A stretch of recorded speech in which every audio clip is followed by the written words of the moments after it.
I'm Mark Davis. I have actually 4 degrees from UK. I have my bachelor's in chemical engineering, my master's in chemical engineering, and my PhD in chemical engineering, and an honorary degree. I'm originally from Pennsylvania. In high school I did quite well in track and field, and so I was looking for universities that I could run a very high-level track and also get a good education. I did chemical engineering and pre-med. Even though it was a large university, the programs I was involved with, it felt very, very small. It was like you had your own personal faculty to help you with everything, and they did. I started as a professor in 1980. The area of research that I'm known for is looking at how you could create new materials that would basically open up whole new areas of science and technology. We had a history of being successful in many different areas, but none of it was in medicine.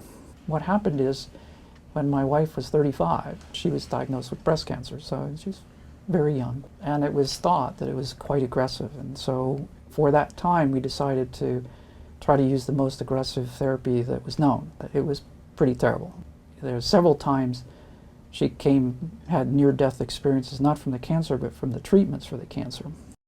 At the end she basically said, you know, this is really terrible. There has to be better ways to try to, you know, attack cancer and so forth, and she said, why don't you start working on this?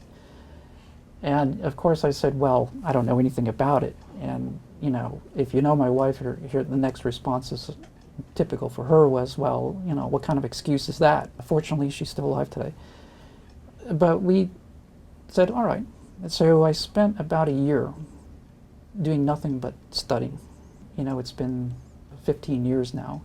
But during this time, we've actually been able to move this area from laboratory curiosity to now we have several of our inventions that are in a variety of different clinical trials throughout the world. Last year we published a paper in this journal called Nature, where it was the first to show that we can actually take one of these nanoparticles that we've designed and built, infuse it into patients, and actually go in and stop the production of a single gene in the cancer of a patient without having any of the other parts of the patient being affected.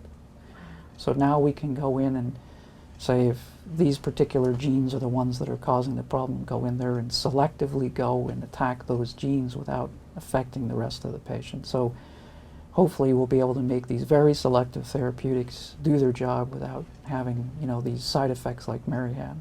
Our hope is within the next few years we'll know whether this is really going to work and be available in general for patients. But it's been a really interesting experience for me because I've actually been able to go to the hospital and see people get infused with the thing that I invented and actually see it affect their life.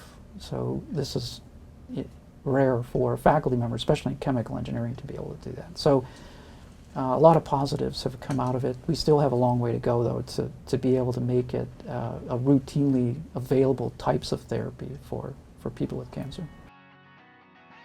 I always like to tell students I'd rather fail at a significant problem than succeed at a trivial one.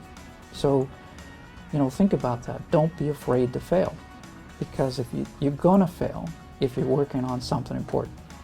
So you got to take the failures and just say, well, that's part of the program, because when you get the success, then it can be a big one.